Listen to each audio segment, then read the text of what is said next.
Shalom, horas untuk kita semuanya, Amang dan Inang, dan para naposo bulung di Gereja HKBP Tanjung Sari. Hari ini kita kembali mendengarkan dan merenungkan firman Tuhan. Karena itu, mari kita berdoa. Dengan rasa syukur kepadamu Tuhan, kami naikkan pujian kepadamu. Dengan rasa syukur kami datang kepadamu Tuhan untuk mendengarkan firman-Mu dan mempergumulkan firman-Mu. Karena kami percaya firman-Mu adalah pelita bagi kaki kami.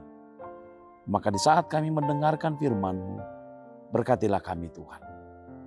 Dalam Yesus Kristus kami berdoa. Amin. Saudara-saudara yang terkasih dalam Yesus Kristus, firman Tuhan bagi kita pada hari ini ada tertulis dalam surat Paulus yang pertama kepada jemaat di Korintus. 1 Korintus pasal 2 ayat 16. Demikian firman Tuhan. Sebab siapakah yang mengetahui pikiran Tuhan sehingga ia dapat menasihati dia? Tetapi kami memiliki pikiran Kristus. Demikian firman Tuhan. Saudara-saudara yang terkasih dalam Yesus Kristus, membaca pikiran itu membutuhkan keahlian tertentu.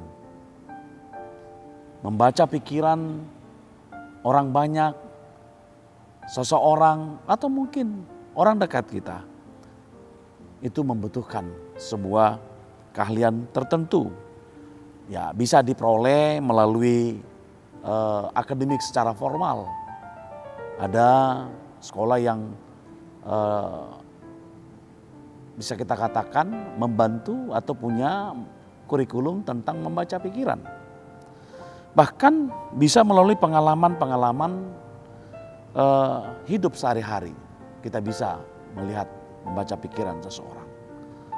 Tetapi membaca pikiran juga bisa menjadi diterima dari sebuah talenta, karisma, pemberian dari yang Maha Kuasa, dari Tuhan Allah sendiri. Karena dikatakan itu adalah karunia dan bahkan itu adalah pekerjaan Roh Allah. Saudara-saudara yang terkasih dalam Yesus Kristus, apabila kita dapat mengetahui pikiran seseorang, kita dapat memahami pemikiran seseorang, bisa saja itu akan melahirkan hal yang positif dan negatif. Ya, contohnya dia bisa menjadi hal yang negatif.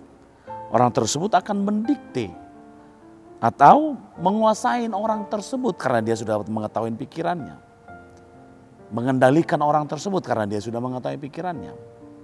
Itu secara negatif mungkin boleh yang kita lihat. Tetapi secara positif bisa saja ketika kita membaca pikiran seseorang, itu akan membantu kita membangun sebuah kondisi yang sangat baik dan bermanfaat bagi kita dan bagi lingkungan dan bagi orang yang kita baca pikiran tersebut. Karena kita akan membuat sebuah konstruksi kebersamaan yang menghasilkan hal yang indah dan bermanfaat bagi kedua belah pihak ketika kita bisa membaca pikiran tersebut. Biasanya ini bisa kita lihat ketika pimpinan kita atau ketika bawahan kita bisa baca pikirannya, maka ini akan bisa mencapai sebuah tujuan. Kita akan bisa mencapai sebuah harapan yang akan kita capai. Saja saudara-saudara kita melihatnya, membaca pikirannya sehingga ini yang diinginkannya. Ini yang dibutuhkannya untuk mencapai tujuan tersebut. Sangat bermanfaat sekali membaca pikiran tersebut. Saudara-saudara, bagaimana dengan mengetahui pikiran Tuhan? Siapakah kita yang mampu dan bisa mengetahui pikiran Tuhan sebagai manusia yang fana?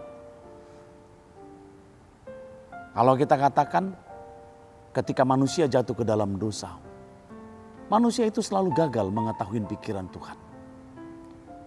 Ketika dia menyelamatkan, membawa bangsa Israel dari Mesir, pikiran Tuhan adalah agar dia menjadi Allah yang Mereka butuhkan Allah mereka. Dan sistem kehidupan mereka adalah sistem kehidupan Allah. Tetapi bangsa Israel gagal untuk mengetahui pikiran Tuhan. Mereka justru menginginkan pikiran mereka yang dilaksanakan. Mereka berpikiran bahwa Tuhan itu tidak seperti itu. Karena mereka gagal memahami pemikiran Tuhan sendiri. Sehingga ketika gagalnya seseorang, ketika gagalnya bangsa Israel atau kehidupan kita mengetahui pikiran Tuhan, maka kita akan selalu terjatuh dan terjatuh. Kita akan selalu, kalau kita katakan, gagal melaksanakan kehendaknya. Dan akibatnya kita berdosa. Itu sebabnya saudara-saudara, kita ingin pemikiran Tuhan itu kita mengerti. Tetapi untuk memilih, kalau kita katakan bagaimana caranya dapat mengetahui dan memahami pemikiran Tuhan. Saudara-saudara, seperti firman Tuhan hari ini, Paulus mau mengatakan siapakah yang mengetahui pikiran Tuhan sehingga ia dapat menasihati dia. Kalau dalam firman Tuhan hari ini mengatakan tetapi kami memiliki pikiran Kristus. Berbeda sekali, pikiran Kristus. Kenapa dia mengatakan pikiran Kristus? Saudara-saudara, Yesus Kristus adalah buah daripada pemikiran Tuhan. Yesus Kristus adalah firman, seperti yang dikatakan oleh kitab Yohanes. Kristus itu adalah firman. Kita tahu firman adalah hasil buah pikiran daripada Tuhan. Itu sebabnya kalau dikatakan ketika memiliki pikiran Kristus, berarti pikiran Kristus adalah wujud nyata pikiran daripada Tuhan. Bagaimana Tuhan mengasihi, bagaimana Tuhan menyelamatkan, bagaimana Tuhan menolong, bagaimana Tuhan menyembuhkan kehidupan kita dan berbagai hal. Dan bagaimana Tuhan memberikan berkat, kita dapat temukan dari pikiran Kristus, Yesus. Karena itu saudara-saudara, kalau dikatakan memiliki pikiran Kristus, yaitu memiliki kehendak Tuhan. Berarti memiliki cara pandangnya Tuhan. Kalau memiliki pikiran Kristus yang kita temukan dalam Injil, yang kita temukan dalam firman Tuhan, berarti kita memiliki pikiran Kristus dan kita dapat memahami apa yang dilakukan dan dikehendaki Tuhan dari sudut pandangnya. Kalau itu sudah bisa kita pahami, maka pasti kita akan menerima karunia-karunia untuk melakukan apa yang dikehendaki Tuhan.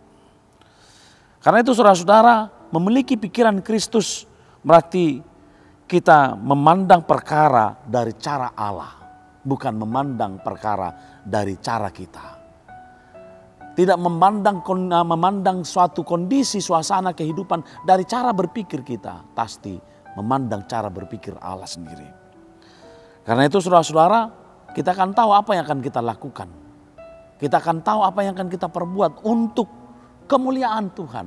Demikian juga sebagai kita orang-orang yang telah ditebusnya. Saudara-saudara yang terkasih dalam Yesus Kristus, jangan takut. Karena ketika kita bersama-sama dengan Kristus Yesus setiap saat melalui rohnya, pikiran Tuhan itu akan selalu berada dalam hidup kita. Berbahagialah ketika Anda, ketika kita semuanya mengetahui pikiran Kristus. Sehingga kita dapat melakukan apa yang patut kita lakukan seturut kehendak Tuhan. Saudara-saudara, mari berada dalam pikiran Tuhan untuk melakukan apa yang ada di hadapanmu, bukan dari pikiranmu sendiri. Jangan pernah andalkan pikiranmu untuk melihat sesuatu hal di depan, tetapi andalkanlah pikiran Kristus agar kita tahu bahwa Tuhan itu sayang kepada kita dan mengasihi kita. Dan kita tahu apa tanggung jawab kita dalam melaksanakan kehendak Tuhan.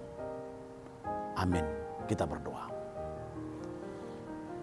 Terima kasih Tuhan Bapa di sorga, Engkau telah memberkati kami.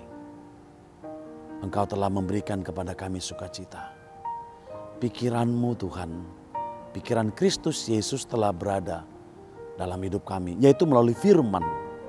Karena firman Kristus, firman Allah adalah pikiran Kristus. Dan kami dapat mengerti apa yang Kau kehendaki. Dan kami tahu bagaimana Engkau melihat kehidupan ini dan berbuat dan bertindak. Sehingga kami selalu akan setia dan melaksanakan segala apa yang Engkau inginkan dalam hidup kami. Karena kami sudah memahami, mengerti pikiran Kristus tersebut melalui firman yang selalu kami dengar. Terima kasih Tuhan, berkati kami untuk setia dalam pikiran Kristus. Dalam Yesus Kristus kami berdoa. Amin.